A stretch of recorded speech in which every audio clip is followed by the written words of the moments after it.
ഭീഷ്മ കൊലപാതകമടക്കം ഭീഷ്മയ്ക്കെതിരെ അന്വേഷണ സംഘം ചുമത്തിയിട്ടുള്ള എല്ലാ കുറ്റങ്ങളും തെളിഞ്ഞിരിക്കുന്നു.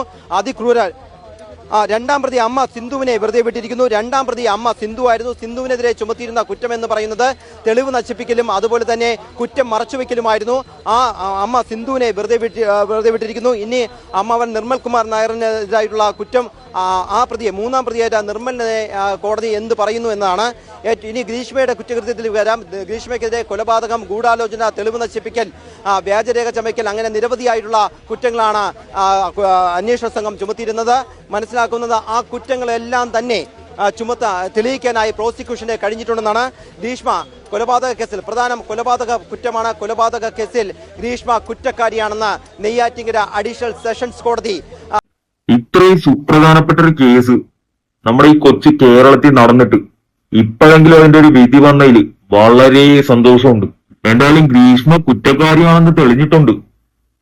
ഇനി കോടതി അവളെ ശിക്ഷിച്ചാലും ഇല്ലെങ്കിലും ആ മാതാപിതാക്കളുടെ ഒരു തുള്ളി കണ്ണീര് മാത്രം മതി ഈ ജന്മം മുഴുവൻ അവൾ നരകിക്കാൻ. അത് ഉറപ്പാ. എന്റെ പൊന്നു സുഹൃത്തുക്കള്, ഇവിടേക്ക് എന്തിനു വെച്ചിട്ടിരിക്കുന്ന ഞാൻ ആലോചിക്കുന്നു.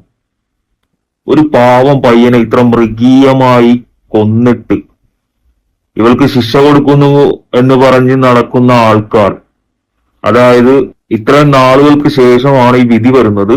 ഇവൾ ഇപ്പോ കുറ്റക്കാരിയാണെന്ന് തെളിഞ്ഞിരിക്കുന്നത്.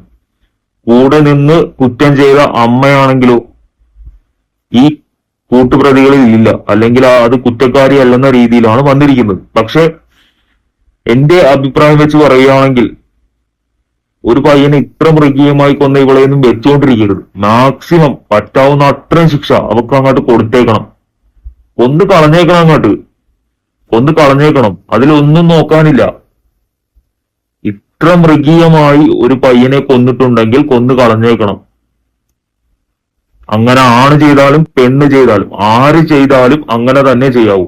നാൾ കഴിയുമ്പോൾ ഈ കേരളത്തിലുള്ള എല്ലാവരും ഇതെല്ലാം മറക്കും. അവൾ അന്തസ്സായിട്ട് തന്നെ ജീവിക്കും. അങ്ങനെ ചെയ്യരുത്.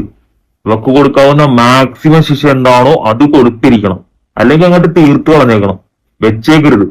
ഇങ്ങനെ തന്നെ ചെയ്യണം. ഇങ്ങനെ ചെയ്തു കഴിഞ്ഞാൽ ഉണ്ടാകുന്ന ഗുണമെന്ന് പറഞ്ഞു കഴിഞ്ഞാൽ ഇനി ഒരാളും ഇങ്ങനെയുള്ള ഒരു പ്രവൃത്തികളിലും പങ്കെടുക്കില്ല. അല്ലെങ്കിൽ ഇനി ഒരാളും ഇങ്ങനെയുള്ള ഒരു പ്രവൃത്തികളും ചെയ്യാനായിട്ട് ഒന്ന് പേടിക്കും. അപ്പൊ അങ്ങനെ തന്നെ ചെയ്യണം. അങ്ങനെ പേടിക്കുന്ന രീതിയിൽ തന്നെ ഇവർക്കൊക്കെ ശിക്ഷ കൊടുക്കാൻ നോക്കണം. അല്ലെങ്കിൽ ഇങ്ങനെയുള്ള കേസുകളുടെ എണ്ണം കൂടി വരും നാട്ടിൽ.